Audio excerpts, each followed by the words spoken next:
नमस्कार दोस्तों, स्वागत है आपका हमस के इस यूट्यूब चैनल पर। मेरा नाम है मनोज दत्त। जैसा कि आप जानते हैं कि हर दिन भवन्तः जानन्ति किम इस सीरीज के अंतर्गत हम कुछ प्रश्नों को हल करते हैं और उन्हीं प्रश्नों के माध्यम से अनेक प्रश्नों के उत्तर जानने का प्रयास हम करते हैं। एक तैयारी, एक प्रिपरेशन इस तरह से करते हैं कि हम आने वाले एग्जाम्स की तैयारी कर सकें। और इसी कड़ी में आज का यह तीसरा एपिसोड है।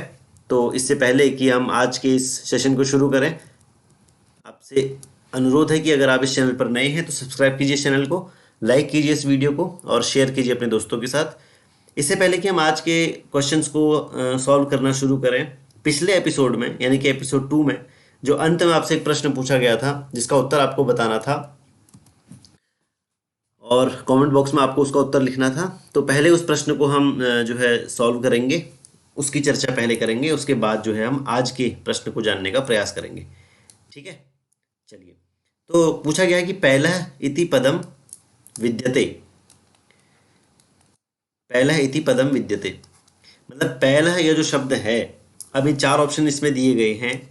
गण विशेषस्य आदिमः शब्द, पीलायाः गोत्रापत्यम, पहले भवा और पहलस्य इयम। इन चारों में से पहलः इस पद को कौन पूरी तरह से व्याख्यायित करता है?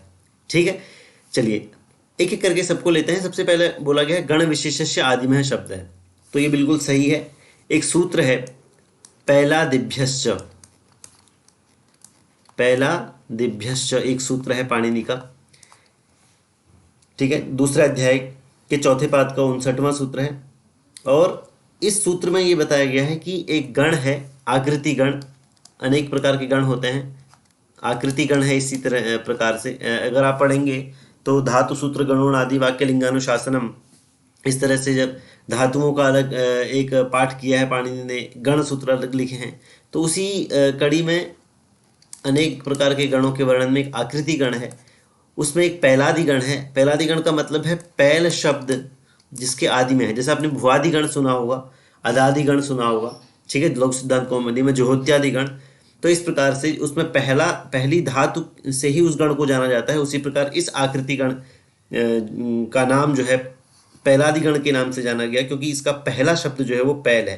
तो पहले शब्द से ही जिस गण का नाम पड़ा वो हो गया पैलादि गण। और ये है हमें बताया पैलादिभ्यश्च सूत्र ने। ये सूत्र कहता है कि इस आकृति गण का पहला शब्द पैल है, अतः इसको पैलादि गण कहेंगे। ठीक है, और इसी से मतलब इसी जो है पैलादि गण में अन्य जो शब्द हैं, मतलब एक ऐसा गण है आकृति गण जिसमें आने वाले शब्दों की संख्या जो है निश्चित नहीं है, लेकिन कुछ शब्द हैं जैसे शालंकी एक शब्द है, देवस्थानी है, ठीक है, भौलिंगी, सात्यकी, दैवी, सात्यकामी, राणायनी, शहक्षिति, इस तरह से अनेक शब्द जो है इस गण में आते हैं।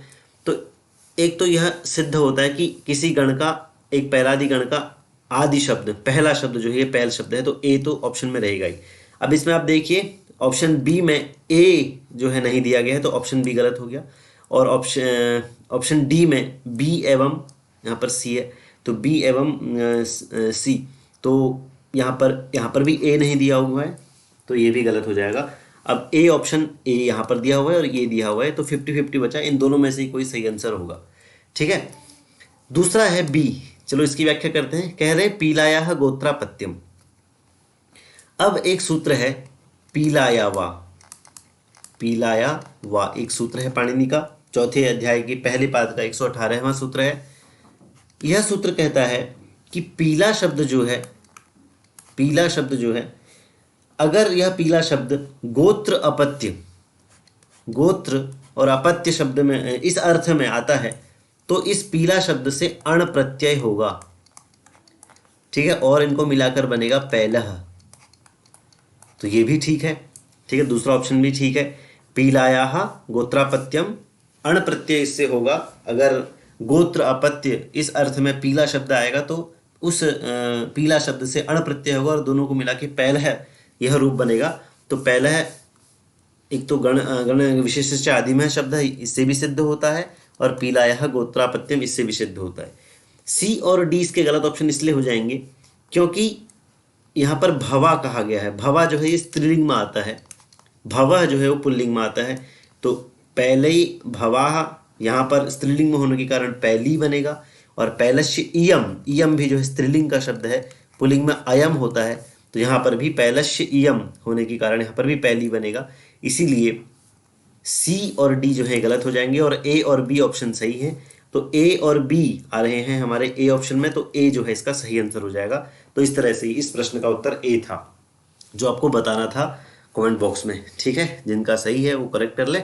अब मेरे ख्याल से ऑप्शन आपने बताए ही हैं।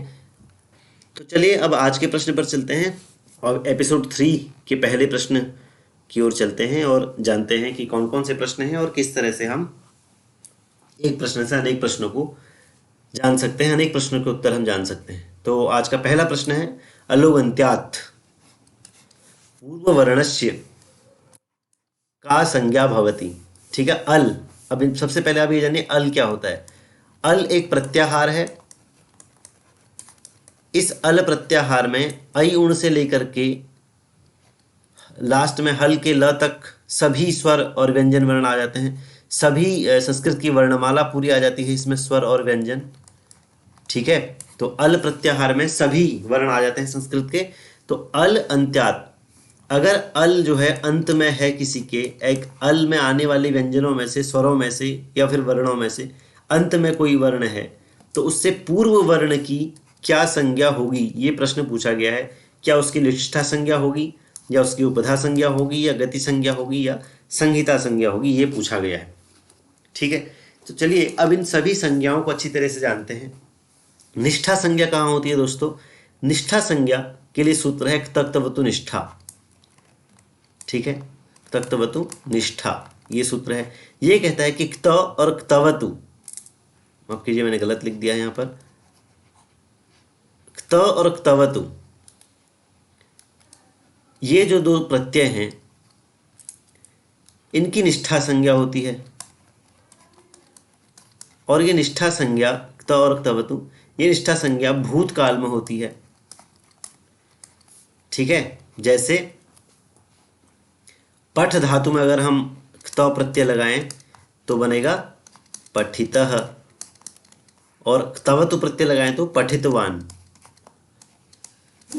ठीक है, इस तरह से ये दो प्रत्यय भूतकालिक प्रत्यय हैं। तो निष्ठा संज्ञा क्त और क्तवतु की होती है, अलोगन्त्यात् की नहीं होती है। तो पहला तो गलत हो जाएगा। दूसरा है उपधा संज्ञा। तो उपधा संज्ञा के लिए ये बिल्कुल सही है। इसके लिए सूत्र है अलोगन्त्यात् पूर्व उपधा। अलोगन्त्यात् पूर्व उपधा ये कहता है कि अल, अगर अल वर्ण में आने वाले वर्णों में से कोई वर्ण अगर अंत में हो, जो कि होगा ही होगा, किसी भी शब्द के अंत में कोई न कोई अल वर्ण तो होगा ही, कोई न कोई वर्ण तो होगा ही, और सभी वर्ण अल में आते हैं। तो अगर अंतिम वर्ण से पूर्व वर्ण की कौन सी संज्ञा होगी, तो ये सूत्र बताता है उपधा संज्ञा होगी। ठीक है, उदाहरण के लिए जैसे अगर मैं कहूँ राम, अब यहाँ पे 4 शब्द वर्ण हैं, र, आ, फिर म है और फिर अ है। तो अंतिम, तो अल क्या हो गया, अंतिम अल हो गया अ, और इससे ठीक पूर्व है म, तो म की हो जाएगी उपधा संज्ञा। ठीक है, तो ये बी जो है इसका सही उत्तर है दोस्तों। अब गति संज्ञा को भी समझ लेते हैं। इसके लिए सूत्र है गतिश्च। गतिश्च कहता है, गतिश्च ये कहते हैं कि प्रादयः क्रिया योगी गति संज्ञासु। प्रादयः बोलते हैं उपसर्गों को, प्र आदि, प्र परा अपसम, ये 22 उपसर्ग हैं। प्र परा अपसम अनु अव निस निर दुस दुर वी आंग नी, इस तरह से 22 उपसर्ग आते हैं। तो इन 22 उपसर्गों को कहते हैं प्रादि, प्रादयः। ठीक है, तो प्रादयः क्रिया योगी गति संज्ञासु। जब ये प्रादि, प्र आदि उपसर्ग जो हैं, 22 उपसर्ग जो हैं, इनका जुड़ाव किसी क्रिया के साथ होता है तो इनकी गति संज्ञा होती है। ठीक है, तो यहाँ पर गति संज्ञा प्रयादियों के उपसर्गों के संबंधित है, यहाँ अलगुंत्यात् से संबंधित नहीं है, इसलिए यह भी गलत आंसर हो जाएगा। और संहिता संज्ञा के लिए सूत्र है परः सन्निकर्षः संहिता। परः सन्निकर्षः संहिता। परः मतलब पीछे, यानी कि दो वर्णों की अत्यंत निकटता को संहिता कहते हैं। अगर सरल शब्दों में हम जानने को कहें, सन्निकर्षः, मान लीजिए बालक शब्द है, बालक, तो इसका विच्छेद कीजिए, ब है, ब के बाद ब में आ जुड़ा हुआ है, फिर ल है, ल में अ जुड़ा हुआ है, फिर क है, और क में भी अ जुड़ा हुआ है। इस प्रकार से अब जो दो वर्ण होंगे कोई से भी, ये दो वर्ण हैं, इनकी अत्यंत निकटता संहिता कहलाएगी। फिर इन दो वर्णों की निकटता संहिता कहलाएगी। ठीक है, फिर ल और अ की संहिता होगी, फिर अ और क की संहिता होगी। इस तरह से दो वर्णों की अत्यंत निकटता को संहिता कहते हैं। संहिता संज्ञा करने का फल होता है संधि करना। जब संहिता संज्ञा होगी तो ही संधि हो पाएगी, इसलिए संहिता भी यहाँ पर गलत आंसर हो जाएगा। इसका सही उत्तर है दोस्तों उपधा संज्ञा। ठीक है, चलिए अगले प्रश्न पर चलते हैं। और दोस्तों हमारा अगला प्रश्न है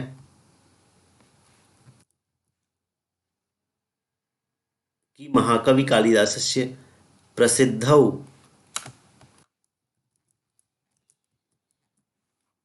कस्यालंकारस्य उदाहरण रूपेण उपयोगः क्रियते।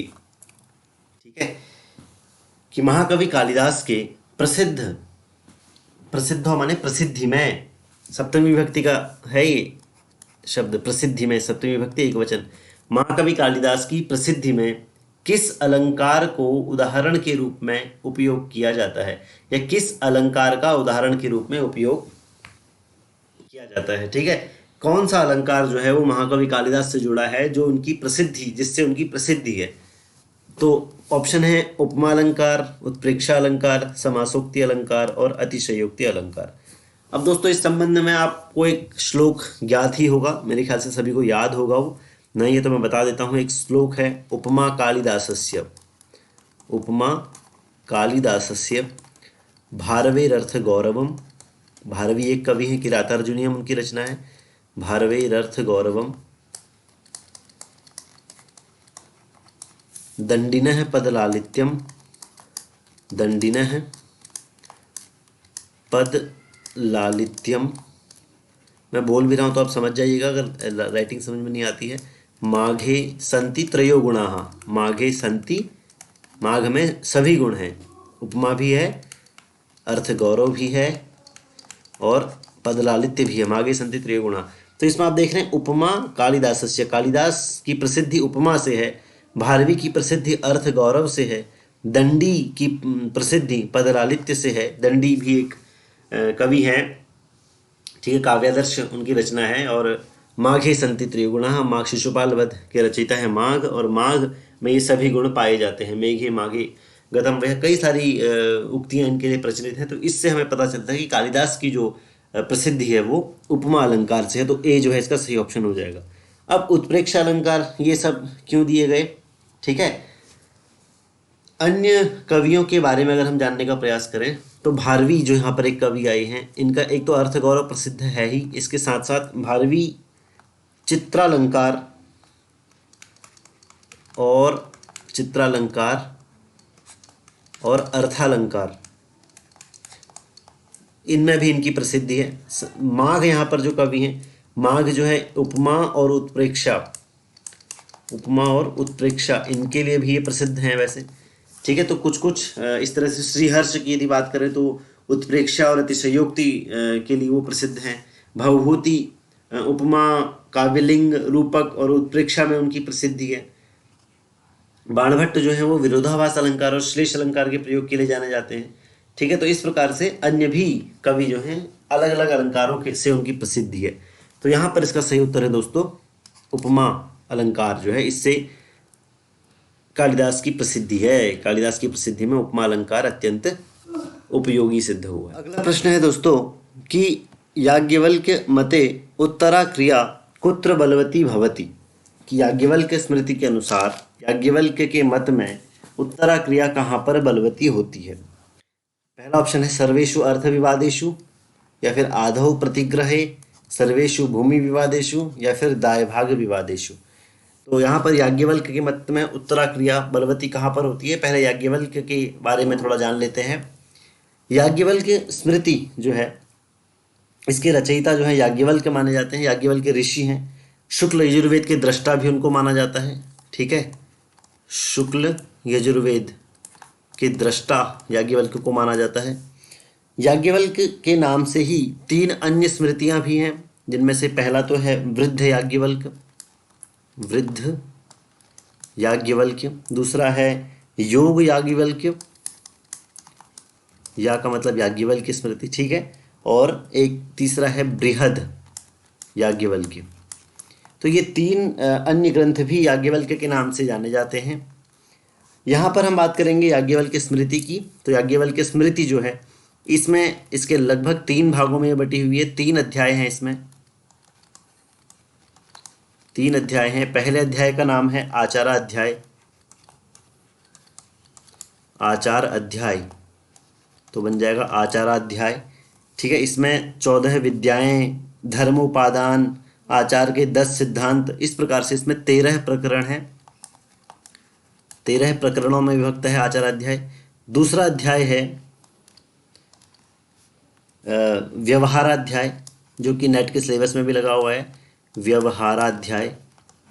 और यह अध्याय जो है इसमें 25 प्रकरण हैं। और तीसरा अध्याय जो है वो है प्रायश्चित्त अध्याय, प्रायश्चित्त अध्याय। और ये तीसरा अध्याय जो है, ये इसमें सबसे जो है प्रायश्चित्त अध्याय में जो है 6 प्रकरण है, सबसे कम प्रकरण है। सबसे अधिक प्रकरण वाला अध्याय है व्यवहाराध्याय, सबसे कम प्रकरण वाला अध्याय है प्रायश्चित्त अध्याय, ठीक है। लगभग 1000 श्लोक हैं इन तीनों अध्यायों में। लगभग 1000 श्लोकों में याज्ञवल्क्य स्मृति जो है वो रचित है। और अनुष्टुप छंद में है पूरी की पूरी याज्ञवल्क्य स्मृति, किसी अन्य छंद का प्रयोग इसमें नहीं है, लगभग पूरी अनुष्टुप छंद में है। अब यहाँ पर जो पूछा गया है इसके बारे में जान लेते हैं। कह रहे हैं सर्वेश्वर्थ विवादेषु, तो व्यवहाराध्याय जो नेट के सिलेबस में लगा है वहीं से प्रश्न आया हुआ है। व्यवहाराध्याय में एक कारिका आती है, सर्वेश्वर्थ विवादेषु बलवत्युत्तरा क्रिया। मतलब कि सभी प्रकार के धन जो होता है, अर्थ मतलब धन, अर्थ विवादेषु, जितने प्रकार के भी धन से संबंधित जो विवाद हैं उनमें उत्तरा क्रिया मतलब बाद बाद के कार्य जो हैं वो प्रबल होते हैं। तो पहला ऑप्शन जो है हमारा सर्वेश्वर्थ विवादेषु, यही जो है इसका सही उत्तर हो जाएगा।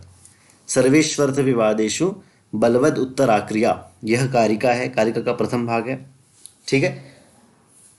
लेकिन अगर अब यहाँ पर जो दूसरा प्रश्न है, दूसरा ऑप्शन है आधो प्रतिग्रहे, ये क्यों दिया गया है? क्योंकि उसी कारिका में आगे कहा गया है आधो प्रतिग्रहे कृते पूर्वा तु बलवत्तरा।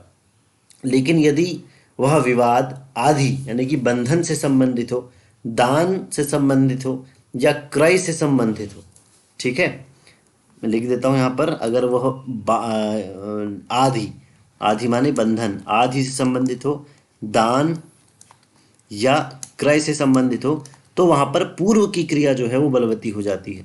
इनमें पूर्व क्रिया बलवती हो जाएगी, ठीक है। आधो प्रतिग्रह में पूर्व क्रिया बलवती होगी, सर्वेश्वर्थ विवादेषु में उत्तर क्रिया बलवती होगी, मतलब बाद बाद के कार्य ज़्यादा प्रबल होंगे, उनको ज़्यादा प्रामाणिकता दी जाएगी। तो इस तरह से दोस्तों आधव प्रतिग्रह में बाद की क्रिया और अर्थ विवादेषु में उत्तर की क्रिया बलवती होती है यहाँ से। तो जो है इसका सही उत्तर हो जाएगा सर्वेषु अर्थ विवादेषु बलवत उत्तरा क्रिया, ठीक है। चलिए अगले प्रश्न पर चलते हैं। अगला प्रश्न है दोस्तों, अधोलिखितेषु केन सह कस्य संबंधः। अब हमें यहाँ पर ऑप्शन दिए गए हैं, हमें इनका मिलान करना है और फिर सही उत्तर हमें बताना है। पहला है द्यूत क्रीड़ा, दूसरा है गीता उपदेश, तीसरा है अभिमन्यु वध और फिर है पांडवानाम हिमालय यात्रा। महाभारत के किस पर्व में कौन सी घटना आती है, इस तरह से हमें मिलान करना है। द्यूत क्रीड़ा दोस्तों देखिए, महाभारत आप जानते हैं कि वेदव्यास रचित है, ये महाभारत से पूछा गया प्रश्न है। महाभारत रचना किसने की है इसकी? वेदव्यास ने। महाभारत को 3 भागों में बांटा गया है, जय, भारत और महाभारत, ठीक है। वेदव्यास 3 भागों में इसको बांटा गया है, जय, भारत और महाभारत, ठीक है। कितने श्लोक हैं इसमें?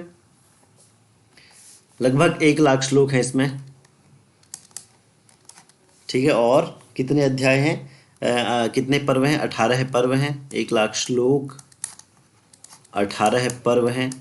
पर्वों के अंदर कई सारे आख्यान हैं, उपपर्व हैं, इस तरह से, ठीक है। आदि, सभा, वन, विराट, इस तरह से 18 पर्वों के नाम हैं। अलग अलग पर्वों में अलग अलग घटनाएं आती हैं और पर्वों के अंदर भी उपपर्व हैं, ठीक है। और उनकी मुख्य अपनी अपनी एक विषय वस्तु है, जैसे हम कुछ जाने तो संक्षेप में जानने का प्रयास करें फटाफट।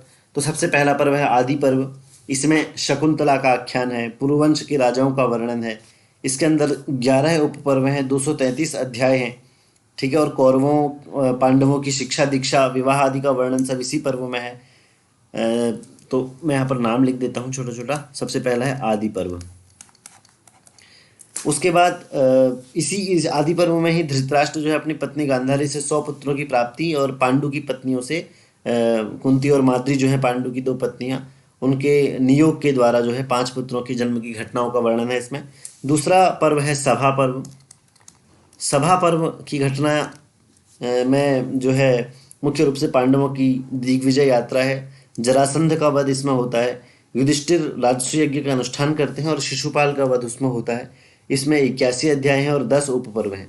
तीसरा पर्व है वन पर्व। वन पर्व में 315 अध्याय हैं, 22 उपपर्व हैं और पांडवों का वनवास जो है इसमें बहुत महत्वपूर्ण घटना है इस पर्व की। नल और राम के आख्यान इसमें प्रधान है। सावित्री और सत्यवान की कथा भी इसी पर्व में आती है। और मुख्य रूप से 2 घटनाएं जो है इस पर्व की हैं। एक तो जयद्रथ द्वारा द्रौपदी का हरण करना और इंद्र के द्वारा कर्ण के कवच और कुंडलों को मांग लेना। ये जो है वन पर्व की घटना है। चौथा पर्व है दोस्तों विराट पर्व। विराट पर्व में क्या होता है? 5 उपपर्व हैं, 72 अध्याय हैं इसमें, 2700 श्लोक लगभग इसमें हैं। विराट पर्व में पांडवों के अज्ञातवास की घटना का वर्णन है। पांडवों का वेश बदलकर मत्स्यराज विराट के वहाँ अज्ञात रूप से रहने का वर्णन है। द्रौपदी के प्रति आसक्त कीचक जो है उसका वध जो है भीम के द्वारा किया जाता है।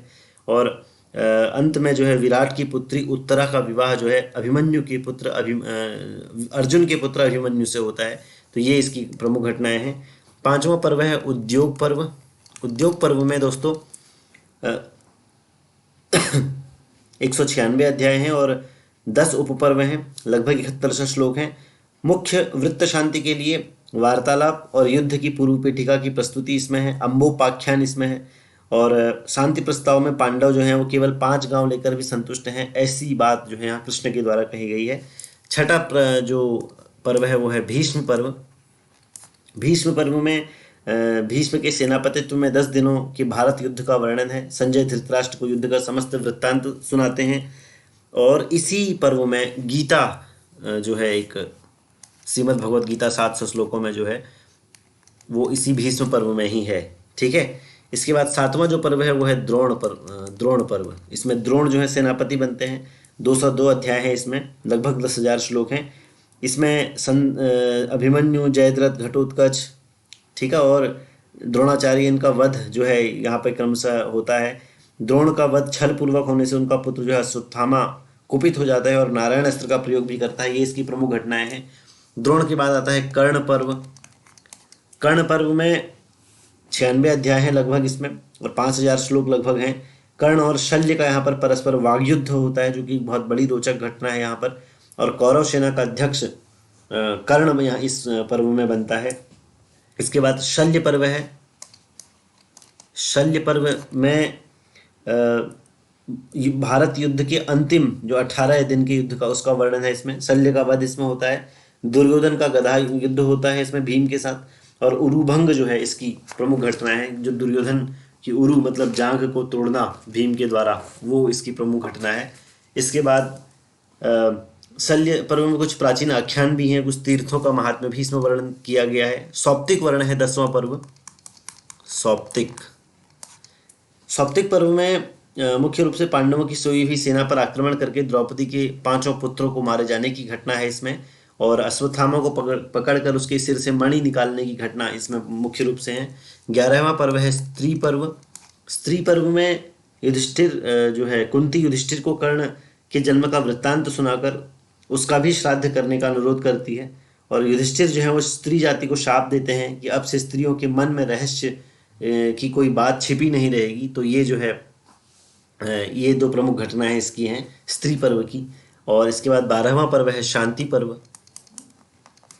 शांति पर्व दोस्तों इसमें मुख्य रूप से पराशर गीता, हंस गीता ये बहुत महत्वपूर्ण है इसमें। और सरसैया पर लेटे हुए भीष्म के द्वारा युधिष्ठिर को दिए गए उपदेश का वर्णन जो है इसी शांति पर्व में हुआ है। इसके बाद अगला जो पर्व है 13वां पर्व वो है अनुशासन पर्व। अनुशासन पर्व की प्रमुख घटनाओं की यदि बात करें तो भीष्म का स्वर्गारोहण और शिव सहस्त्र नाम स्तोत्र जो है वो इस पर्व की मुख्य बातें हैं। 14वां पर्व है आश्वमेधिक पर्व। आश्वमेधिक, ठीक है। अश्वमेधिक पर्व इसमें अनुगीता है, दर्शन शास्त्र की सामग्री है।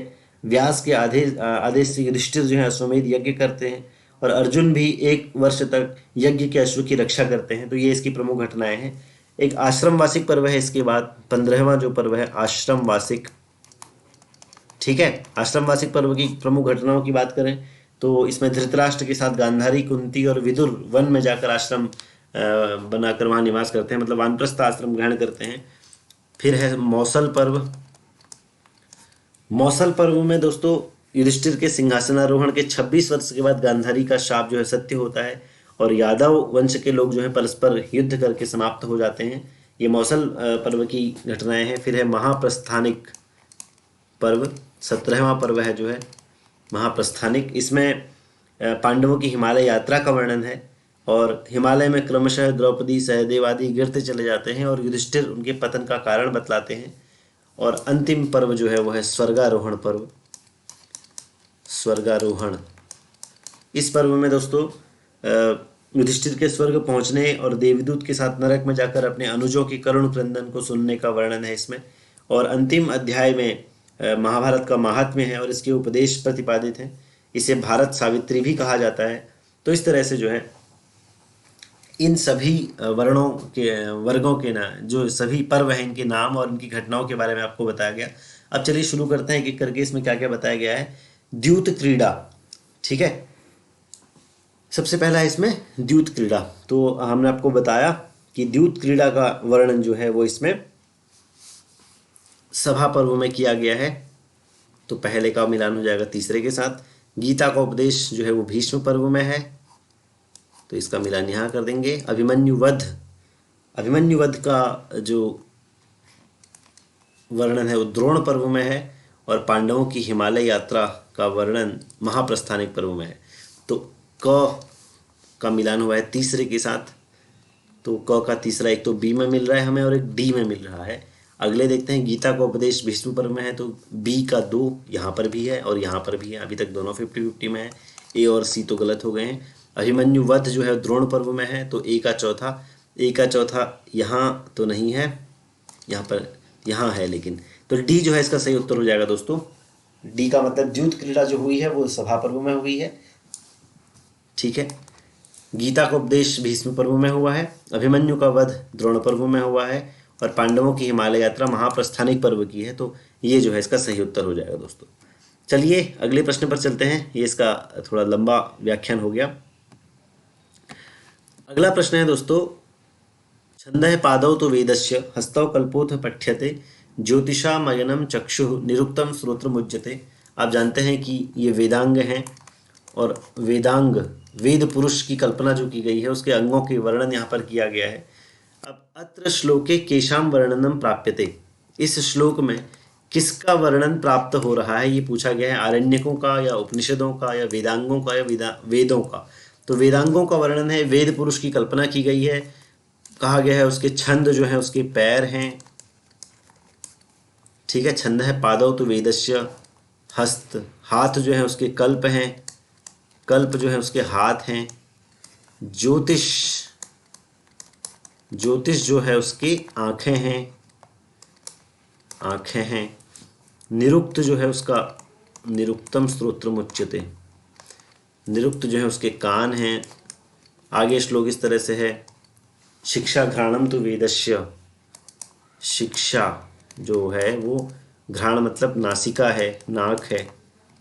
और मुखम व्याकरणम स्मृतम, व्याकरण जो है वो इस वेद पुरुष का मुख है। तो इस प्रकार से वेद पुरुष की कल्पना की गई है और वहीं से प्रश्न आया है। इस श्लोक में जो है हमें वेदांगों का वर्णन प्राप्त होता है, ठीक है। ये इसका सही उत्तर हो जाएगा। इस प्रकार से चलिए अब अगले प्रश्न पर चलते हैं। आज का ये सेशन यहीं पे समाप्त होता है असल में। और अब यहाँ से एक प्रश्न जो मुख्य रूप से आपके होमवर्क के लिए है, जिसका उत्तर आपको खुद ढूंढना है।